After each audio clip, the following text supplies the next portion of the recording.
Joining me now, Academy Award-winning documentary filmmaker and activist, Michael Moore. Michael, your reaction to what happened today? Well, immediately, the good news is that the millions of people who are beneficiaries of Obamacare are not going to be thrown out on the curb tonight or tomorrow night or anytime soon. So that's great news. Everybody should feel good about that. But this is not the time for the Democrats to gloat or throw some kind of party. You know, like they're really good at throwing these early parties, like, "Yay, we won." Wait a minute, we didn't.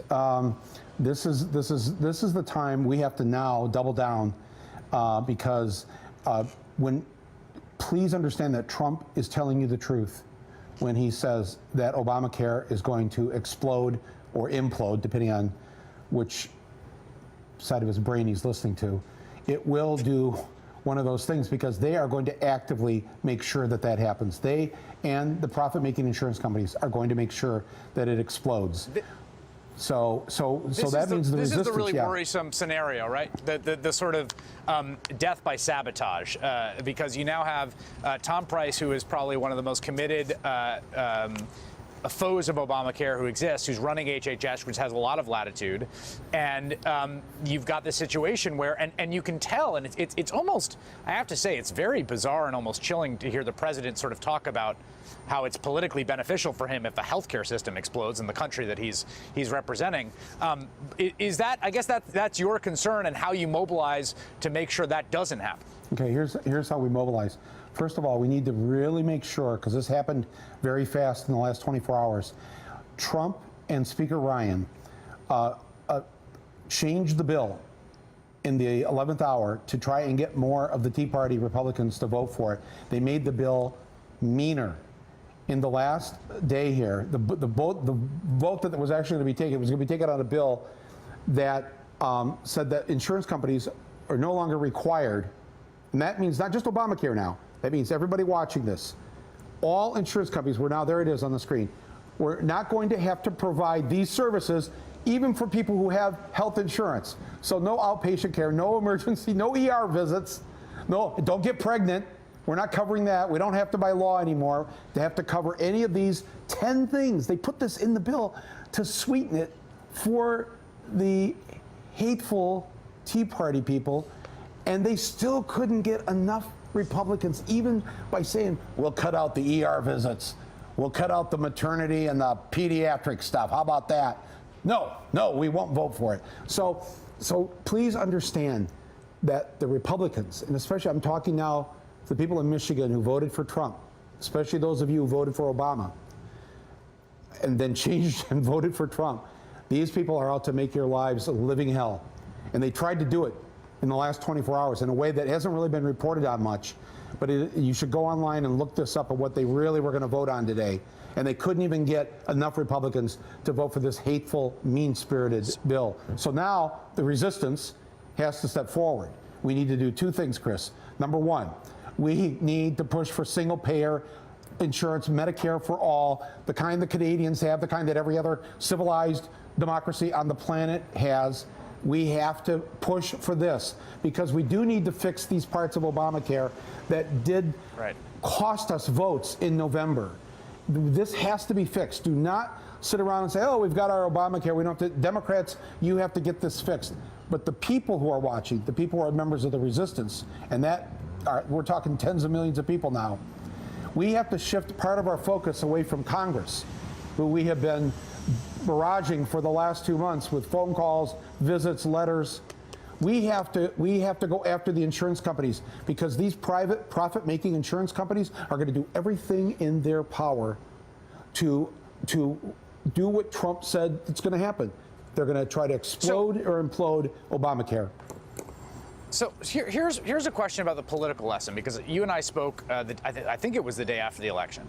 And there was a great feeling of people were stunned. I think in the sort of broad center left, people were upset and confused and angry. And you know, one of the things I kept thinking about was how quickly tables had turned in just the last, 8 or 10 years that I've been really covering politics, between 2004 and 2006, and then 2008, and then 2010. What is the political lesson here that you are taking away from what happened in the last 24, 48 hours?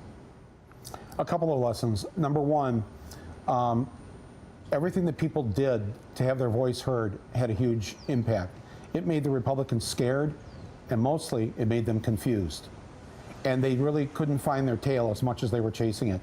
That is because the majority of Americans that I'm part of didn't vote for this man, didn't elect him, and the majority is still out there. The majority did not want this. By the time of last night, Chris, with the last poll that showed that only 17% of the American public liked the Republican health care plan. 17, they're down to 17%. So huge movement there. A lot of people, you saw this in West Virginia when you went there with Bernie, you know, people are getting it. They're getting that they were lied to. They were held out, a lot of promises were held out to them that aren't going to come true. And they saw just how transparent the Republicans and Trump were with this bill. This was a tax cut bill for the rich, not a health care bill. This was an attempt now to try and kill Obamacare in actually more cruel ways, because they're going to try to nip and tuck and cut there at HHS. They're going to do everything they can to stymie and get in the way of the good that Obamacare does. That's why Bernie and the other progressive leaders of this party, who I believe now represent the majority of this party, have to get out there and push for the real fix. If we don't fix Obamacare in the way it should be fixed, in the way I think President Obama probably would agree it should be fixed, we're going to get hit really hard.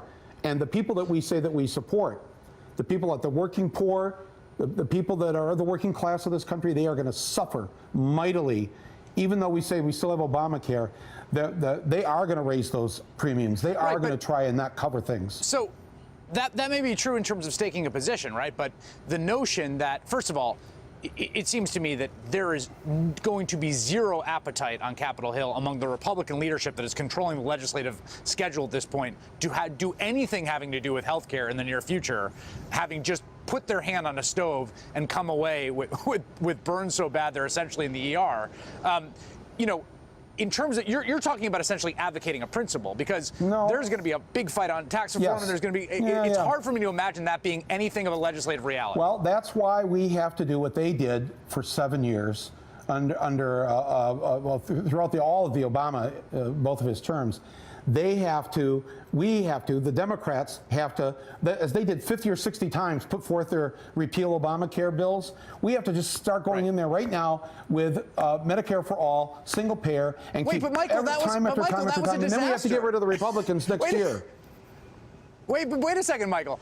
What they did was if that's the model, what they did was they sold people a bill of goods. They voted 60 times knowing it couldn't happen, and then when the time came, they couldn't actually implement it. That seems a crazy model to imitate. Well, there's one significant difference between the two models.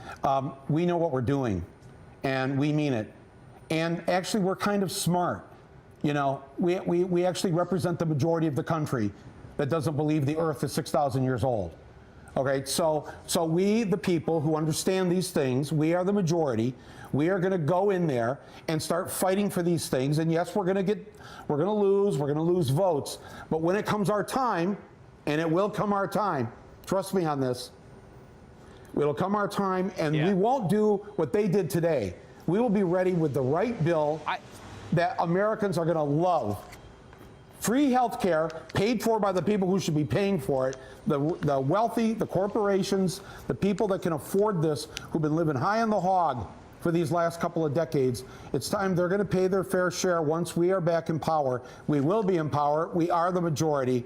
We had a blip here. That's all this is. I think what I'm hearing, and I'm curious to see if this happens, because I saw Elizabeth Warren talking about this today. If in the wake of this, what you end up seeing is single payers as an emerging Democratic party consensus on the path forward.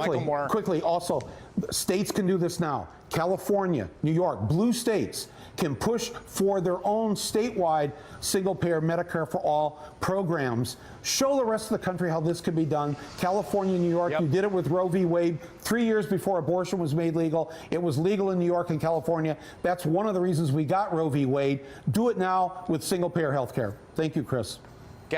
Gavin Newsom here in California is actually running on that as he that's bid the for way to governor. go. 55 million people Regions here. of resistance, a blue states. big enough risk will. Michael Moore, thank you for joining me tonight. All right, thanks, Chris.